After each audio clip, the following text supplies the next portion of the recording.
Ask a room full of strategy gamers to raise their hand if they love the medieval era, and you'll get twice the amount of hands compared to people present. So strong is the love for this era that video game developers keep making games about knights and kings and castles, and passionate people keep making mods that deepen the experience further. But not every game or mod is made equal, and in the year of our Lord 2022, it can be hard to wade through the waters of the Crusaders and the Jihaders and find the medieval experience that's just right for you. Because here's the thing about medieval strategy games. They really do come in all shapes and sizes. From a cartoonish grand strategy having you deal with the era of the Crusades in the most adorable way you've ever seen, to the deepest and most realistic experiences yet, having you relate to every aspect of royal court, kingdom development, and warfare. That's why I thought it would be fun to look through the various offerings out there and give you the best medieval experience strategy gaming can offer. I'll be including both full games and mods here, leaving no stone unturned. And if that sounds good to you, I hope you leave a like, a comment, subscribe to the channel, and consider supporting me on Patreon. It would really mean a lot and would help me continue making more videos just like this one and others. And now, the best darn medieval experiences strategy gaming has to offer. First up, we have none other than the classic medieval Total War 2, but with a twist. For you see, in 2022, Medieval 2 by itself is a rather disappointing affair. Sure, the basics are there, but who needs the basics 15 years later? That's why I'm talking about Medieval 2 with the stainless steel mod, a modification that elevates Medieval 2 to what the game should have been thanks to the excellent work of the modders. Now the main thing that drives me to stainless steel is how it's basically just Medieval 2, but turned up to 11. The map, which looks kind of childish in vanilla, has been redrawn magnificently, being both so much larger and more beautiful at the same time. We have a host of new and unique playable factions to choose from all over the known world, making for a much more diverse experience. As you might be able to tell, we have completely new and beautiful city models which are a far cry from the vanilla ones, where both cities and castles have been remade for all cultures. The same goes for the army models, which look so much more realistic, and again, have been remade for every faction. There's not a lot of new things in terms of game mechanics, other than that you can now play the Grand Campaign in hot seat mode due to it relying on the Kingdoms expansion, but a massive amount of units have been updated and now look better than ever. If you can stomach some of the outdated gameplay mechanics, Total War battles have arguably never been better than in Medieval 2, and with the addition of these excellently crafted unit models, stainless steel will guarantee that you're fully immersed into one of the most turbulent eras of Eurasian history. Next up is Age of Empires 4, or Age of Empires 2. Now, I reviewed the former game back when it came out in November, and my verdict was mixed. I said it was a good game, but that it didn't really innovate enough, making it feel like a better or worse version of Age of Empires 2 Definitive Edition, depending on what you want out of AoE. However, I still think it's one of the best RTS medieval games out there, and it has a lot to offer if all you want is a solid RTS experience. Thing is, Age of Empires lets you build these cool cities in every game, and it really makes a difference which faction you're playing as now. Your focus will vary depending on you're playing as France or China, for example, and some of these buildings and units look really cool. The experience will also definitely be improved over time, seeing that the game is quite new, and I'm sure we can expect the developers to go all in on AoE 4. I will say that AoE 2 does have a certain charm AoE 4 lacks though, including the ability to play as the Byzantine Empire, so depending on whether you want newer or older style graphics, you can't really go wrong here, especially if you have Xbox Game Pass, where both games can be downloaded for free. Now we have a title that is kind of hard to say whether it actually is a full strategy game or not, or whether it is a medieval game at all. But you know, I want to include it either way because it's worth playing if you haven't already, and because there's so much potential for mods as well.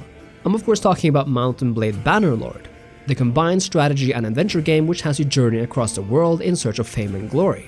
What I just adore about Bannerlord is the way it perfectly manages to fuse that sense of RPG when it comes to improving your character and gear, while at the same time having you lead your armies on massive battlefields, being that one person out of dozens or hundreds.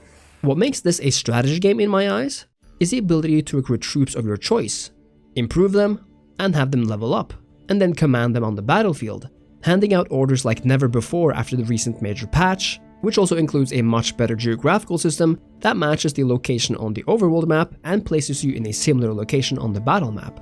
Bannerlord takes place in a fictional world, albeit one that is supposed to remind us of very late antiquity.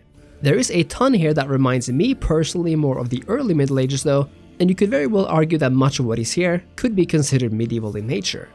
Bannerlord also holds the promise of great medieval mods in the future, like the hugely ambitious Dell'Arte della Guerra mod, which takes place during the late medieval period and the time of the Wars of the Roses. The mod looks amazing, and I can't wait for even more news about it. But until then, the main Bannerlord game is amazing as is, and I highly recommend checking it out as soon as you can. It wouldn't be a complete medieval strategy game list without mentioning the all-powerful Crusader Kings series. And I'm saying series because, well, you now have two real options to choose between. Crusader Kings 3 is obviously the latest, most user-friendly game to jump into. It's a game of great depth, but what makes it special is its focus on character interactions and dynasty management as you survive through the medieval centuries.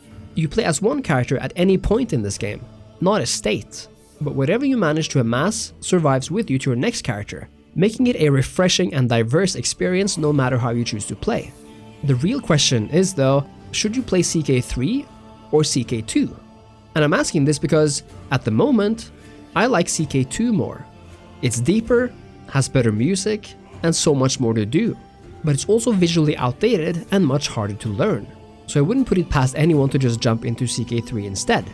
Plus, CK3 will be getting a big new expansion soon, and the mods will keep getting updated for the game, so if you're thinking about the future, CK3 is probably the game to go for.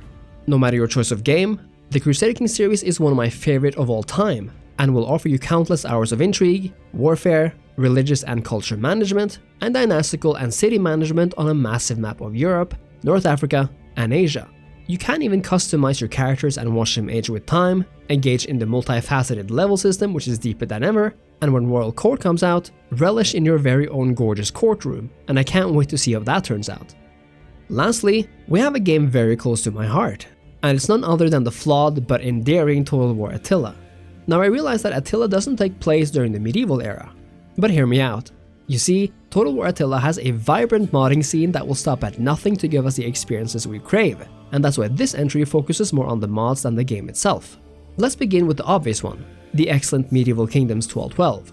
This is a total conversion mod that takes us into the High Middle Ages, offering a staggering amount of factions, new mechanics including an awesome Holy Roman Empire system, and some amazing looking units, tailor-made for each faction.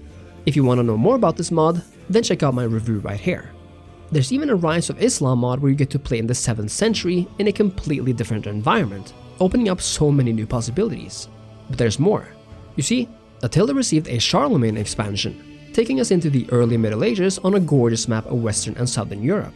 What's more though, is that modders have taken this exciting base and made an equally awesome mod called Age of Vikings, taking us about 100 years into the future.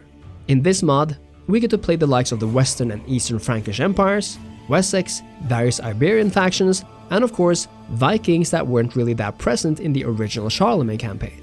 Total War Attila then has somehow become one of the best places for medieval strategy, despite not being a medieval focused game itself. It goes to show how important the modding scene is to these games, and I, for one, am extremely thankful for all the hours of free labor that has gone into making these experiences so fun and worthwhile for all of us. And that, my friends, were the best medieval strategy game experiences on offer right now. All of these games and mods offer something different, and depending on your tastes, I'm sure you'll find something you love here. If you think I missed anything or want to recommend something of your own, then let me know in the comments. If you enjoyed the video, I hope you leave a like, a comment, subscribe to the channel, and consider supporting me on Patreon.